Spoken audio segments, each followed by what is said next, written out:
Okay because പാനിപൂരിയുടെ brand ambassador ആണ് ഞാൻ ഇവിടുത്തെ. കണ്ടാലൊരു പാനിപൂരി ലുക്ക്. ഈ സബ്സ്ക്രൈബ് ലൈക്ക് ഷെയറിന് എങ്ങനെയാടാ? എനിക്ക് എന്റെ യൂട്യൂബില് കാസർഗോഡ് നിന്ന് കുറച്ച് ലൈക്ക് കുറവാ.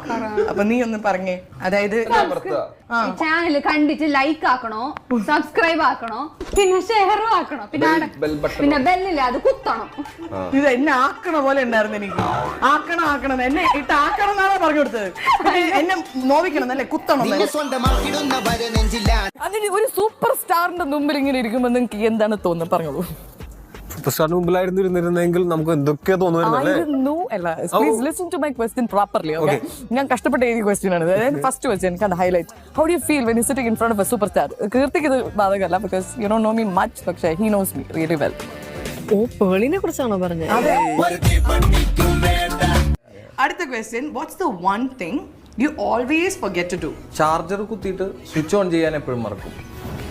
എപ്പോഴും മറക്കും. ക്രെഡിറ്റ്സ് എഴുതി കാണിക്കുന്ന ഫോണ്ടിന്റെ കളർ എന്താ? മഞ്ഞ, യെല്ലോ. മഞ്ഞയാണോ?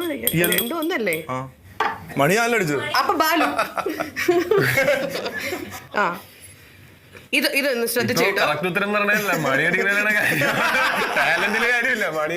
ഞാൻ ഇനി ഒരു ക്വസ്റ്റ്യൻ ചോദിക്കാം. എന്റെ സ്പെല്ലിംഗ് എന്താ? അവിടെ നോക്കി വായിക്കാൻ എനിക്കും അറിയാം. പക്ഷെ മണി എന്റെ എത്ര ഫോളോവേഴ്സ്? 7 million followers. 6 million?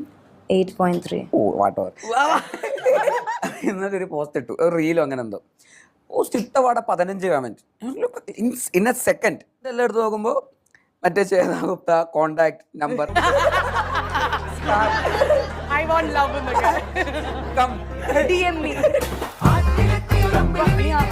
നീ ആ റീൽ എടുത്തു ഓൺ ലൈവ് ക്യാമറ. നീ back with a bang, so excited, fire, love. ഞാൻ പറഞ്ഞു ഇപ്പൊ ഒരു പോസ്റ്റ് ഇടും, ആദ്യം വരുന്ന കമന്റ്സ്. ഇതൊക്കെ ഇപ്പൊ നമുക്കറിയാലോ. നീ താഴേക്കോ. ഇതിപ്പോ നമുക്ക് നീ അത് കഴിഞ്ഞ് പെയ്ഡ് ആൾക്കാരെ വെച്ചിട്ട് ഇടുന്നത് നമുക്കറിയാലോ. അതൊക്കെ ഞാൻ പറയുന്നത് ഏറ്റവും അവന് ഒരെണ്ണം പോലും കിട്ടുന്നില്ല, ഒരെണ്ണം പോലും.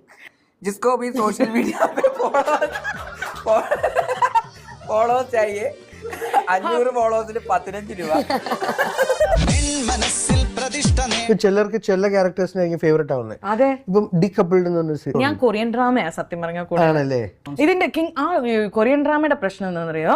അവരൊരു 2 പേര് ലവിലായിരിക്കും, അവര് ലവ് ആവും, പക്ഷെ ഒരു 10ാമത്തെ എപ്പിസോഡ് വരെ ഒരു കിസ്സിംഗ് സീൻ പോലും ഉണ്ടാവില്ല.